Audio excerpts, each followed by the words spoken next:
Hello friends, welcome back to my YouTube channel.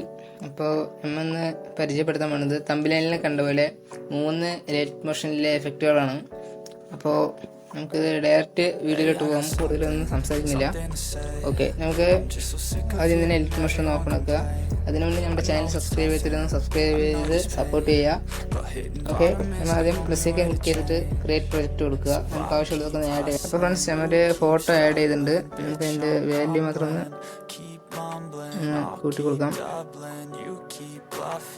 അതുപോലെ നമ്മൾ അപ്പോൾ എല്ലാം സെറ്റ് ചെയ്തിട്ടുണ്ട്. നമുക്കിനി എന്താണ് ചെയ്യാൻ പറ്റുന്നത്, ഇതിലൊരു എഫക്റ്റ് ആഡ് ചെയ്യണം. അതിന് മുന്നേ എഫക്റ്റ് അല്ല, നമുക്കൊരു കീ ഫ്രെയിം വേണം. അപ്പോൾ കീ ഫ്രെയിം ആഡ് ചെയ്യുന്നതിന് മുന്നേ മൂവ് ആൻഡ് ട്രാൻസ്ഫോം പോയിട്ട് സ്കെയിൽ ഓപ്ഷൻ ക്ലിക്ക് ചെയ്യുക. ഫസ്റ്റ് ഒരു കീ ഫ്രെയിം വരുമ്പോൾ ഇവിടെ ആയിട്ട് കൊടുക്കാം. ഓക്കെ, എന്നിട്ട് അതിൻ്റെ തൊട്ടപ്പുറത്ത് തന്നെ ഒരു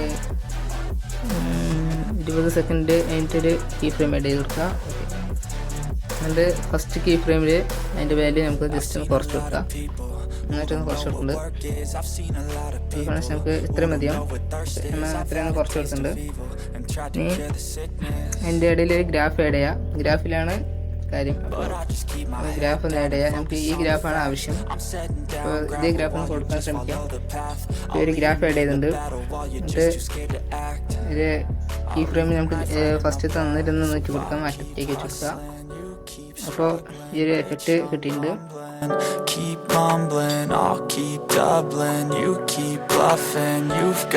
ഓക്കെ ഫ്രണ്ട്സ്, അപ്പോൾ നമുക്ക് രണ്ടാമത്തെ എഫക്റ്റിലോട്ട് പോകാം. രണ്ടാമത്തെ എഫക്റ്റ് പറയുന്നത് അതിൻ്റെ എൻഡിങ്ങിൽ നമ്മൾ ഒരു ഫോട്ടോ വേണ്ടി വേറൊരു ഫോട്ടോ വീട്ടിൽ. അപ്പോൾ അത് എങ്ങനെയാണ് ചെയ്യുന്നത് നോക്കാം. അപ്പോൾ ക്ലിക്ക് ചെയ്തിട്ട് മൂവ് ട്രാൻസ്ഫോം സ്കെയിൽ ടൂൾ കൊടുക്കുക. അതിൽ ഫസ്റ്റ് കീ ഫ്രെയിം ആഡ് ചെയ്യുക. അതിലൊരു കീ ഫ്രെയിം ആഡ് ചെയ്യുക. ഓക്കെ ഫ്രണ്ട്സ്, നമ്മൾ ആഡ് ചെയ്തിട്ട് രണ്ടാമത്തെ കീ ഫ്രെയിമിൽ അതിൻ്റെ വാല്യൂ വന്നിട്ടൊന്ന് കുറച്ച് കൊടുക്കുക. ഓക്കെ, കുറച്ച് കൊടുത്തിട്ടുണ്ട്. എന്നിട്ട് ഫസ്റ്റ് കണ്ട അതേ ഗ്രാഫിൽ ആഡ് ചെയ്യുക. ഓക്കെ, നമ്മൾ ആഡ് ചെയ്തിട്ട് എന്നിട്ട് അതിൻ്റെ റിവേഴ്സ് ഒന്ന് ക്ലിക്ക് ചെയ്യുക. 3 ഡോട്ട്സ് കൊടുത്തിട്ട് എനേബിൾ ഓവർഷൂട്ട് ഉണ്ടാവും, അതിലൊന്ന് കൊടുക്കുക. എന്നിട്ട് അതിൻ്റെ രണ്ടാമത്തെ ഇല്ലേ, ഇപ്പോൾ ഞാൻ കാണിച്ചു തരുന്നത്, അത് ജസ്റ്റ് ഇതുപോലെ ഒന്ന് താഴ്ത്തി കൊടുക്കുക. ഓക്കെ ഫ്രണ്ട്സ്, ഇത് മതിയാവും കൊടുത്തിട്ടുണ്ട്. ഓക്കെ, അപ്പോൾ അതിൻ്റെ എഫക്റ്റ് ഒന്ന് കാണിച്ചു തരാം. ജസ്റ്റ് ഒന്ന് ഫ്രണ്ടിലേക്ക് വന്ന് സാധാ ബാക്കിൽ പോകുന്നത് കുറച്ചൊന്ന് ഫ്രണ്ടിലേക്ക് വന്നിട്ടായിരിക്കും പോകുന്നത്. അപ്പോൾ അതൊരു നല്ലൊരു എഫക്റ്റ് ആയിരിക്കും. എഫക്റ്റ് എല്ലാം ഒരു ട്രാൻസിഷൻ ആയിരിക്കും. ഓക്കെ ഫ്രണ്ട്സ്, അപ്പോൾ നമുക്ക് രണ്ടാമത്തെ എഫക്റ്റും കഴിഞ്ഞിട്ടുണ്ട്.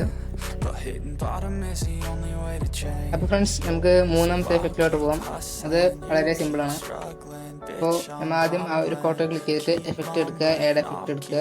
അതിൽ മൂവ് ആൻഡ് ട്രാൻസ്ഫോമിൽ തൊടുക. അതിൽ ഏറ്റവും അവസാനത്തെ സ്വിംഗ് എന്നൊരു ഓപ്ഷൻ ഉണ്ടാവും. അപ്പോൾ ആ സ്വിങ്ങിൽ തൊടുക. അതിൽ സ്റ്റാൻഡേർഡ് സെറ്റിങ്സോട് തൊടുക. അപ്പോൾ എന്നിട്ട് അതിൻ്റെ കുറച്ച് മാറ്റം വരുത്തിയാൽ മതി, അത്രേ ഉള്ളൂ.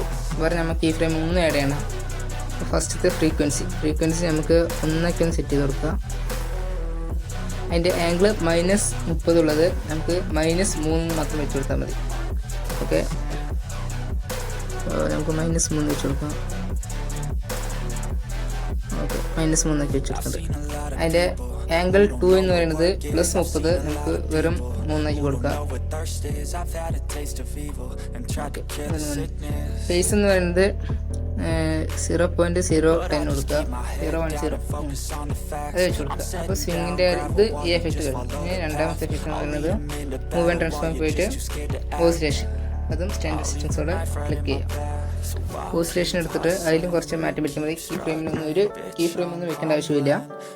ഫ്രീക്വൻസി എടുക്കുക. 2 എന്നുള്ളത് 1 കൊടുക്കുക. അതുപോലെ 1 മാഗ്നിറ്റ്യൂഡ് അതുപോലെ 10 കൊടുക്കുക. ഓക്കെ, 10 കൊടുക്കുക. അപ്പോൾ ഈ ഒരു എഫക്റ്റാണ്. ജസ്റ്റ് ഒന്ന് മൂവ് ചെയ്യണം. അപ്പോൾ ഫ്രണ്ട്സ്, നമ്മുടെ വീഡിയോ ഇഷ്ടപ്പെട്ടാൽ എന്തായാലും സബ്സ്ക്രൈബ് ചെയ്യുക, സപ്പോർട്ട് ചെയ്യുക.